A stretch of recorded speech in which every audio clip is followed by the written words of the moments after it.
Heraclitus is credited as saying, no man ever steps into the same river twice, because it's not the same river and he's not the same man.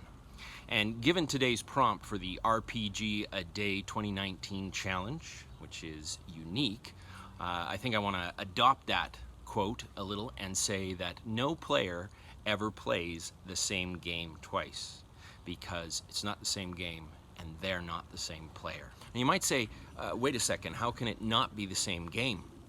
If you're playing D&D, aren't you playing D&D the next time? Well, that's not what I mean. I'm not talking about the difference between games like this is D&D and this is Call of Cthulhu. I'm talking about individual gaming nights or individual gaming sessions or even individual campaigns. The individual adventure changes every time based upon the group of players, the dungeon master, and everything they bring to the table. Even if you played it twice with the same group of people, would end up being different simply because the game is improvised storytelling.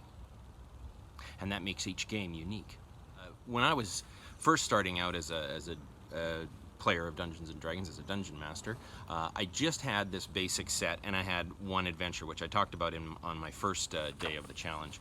But there's a map at the back of the basic set for the Haunted Keep, this little map right here. And in a pinch, that was what I used every time that I would play with somebody. Like if it was sort of last minute thing that we'd throw together. I remember actually playing the Haunted Keep at a church game night. We went to a Sunday school room and sequestered ourselves away so no one knew that we were involved in satanic activities while other people were playing Monopoly and Risk and showing the power of capitalism and taking over the entire world.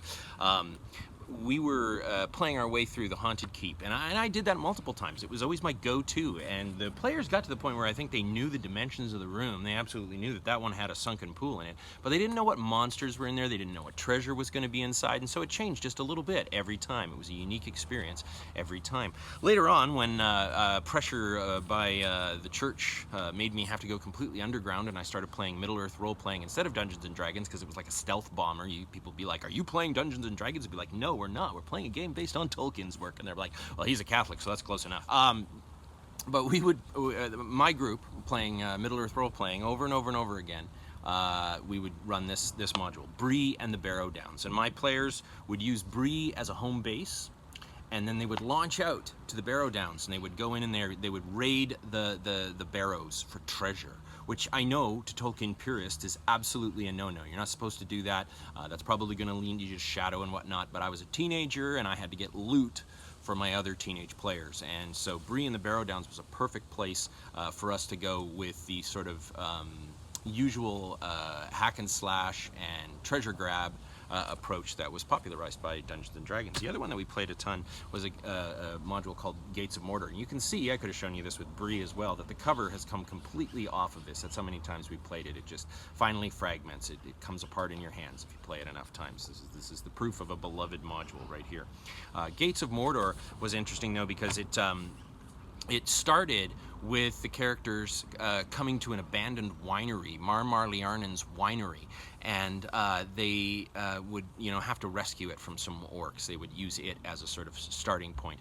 But I had a group of players who decided after that they had rescued the winery that they would carry on the work of the winery, that they started, growing the grapes and creating wine, and that's the sort of outcome that you just can't anticipate as a dungeon master. Even if you anticipate it, you're still pleasantly surprised when it comes around.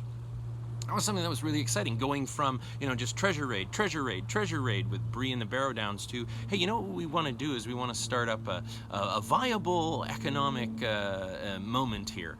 And so that's the kind of thing that Dungeons & Dragons can give you the opportunity for. It's not just about swords, it's not just about sorcery, it's also about the potential for your characters to say, we want to start imagining what it would be like for these characters to really live here. So the common thread here at this point is that both of those adventures feature a home base. And I love a good home base adventure, and this is the game that the module, the adventure that I've been running the most in recent history. The Lost Mine of Phandelver came with the Dungeons & Dragons starter set, and I have played this repeatedly with my players, changing it a little bit every time. I've played it as a player. The first time that I ever did Lost Mine of Phandelver was my introduction to 5th edition Dungeons & Dragons, so I've had somebody DM it for me, and I've DM'd it for others a number of times. One of the most memorable occasions that I've run Lost Mine of Phandelver was with an all-female group who played all-female characters, but all had male names. And I remember Jimmy the Elf and Doug the Fighter from that particular instance. There's a villain in Lost Mine of Phandelver named the Spider, and I'm not going to give away who the Spider is, no spoilers here, but I will confess that every time that I have run Lost Mine of Phandelver, I've tweaked the Spider just a little bit based upon what my players do when they start to encounter clues about the Spider. And sometimes just right in the moment, I go, okay, maybe this time the Spider isn't the villain. This happened most recently with a group that I play with on Roll20. The Spider's not going to be the big villain this time around. Maybe the Spider is a sympathetic character. And this particular group are going to assist the Spider instead of taking him out. So there's always that possibility with the art of improvisation, and that's the thing about Dungeons and Dragons. There's a book that I love that talks about role-playing games as a performance art.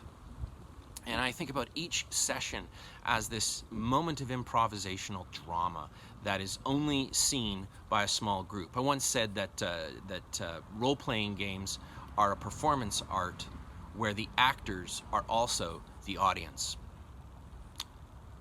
But those actors are improvising their lines, they're improvising their decisions, and if the Dungeon Master is interested in having a really good time and not just railroading his players, his or her players, then there's a moment where the Dungeon Master can say, you know what, I'm going to flip the script with what I was going to go for.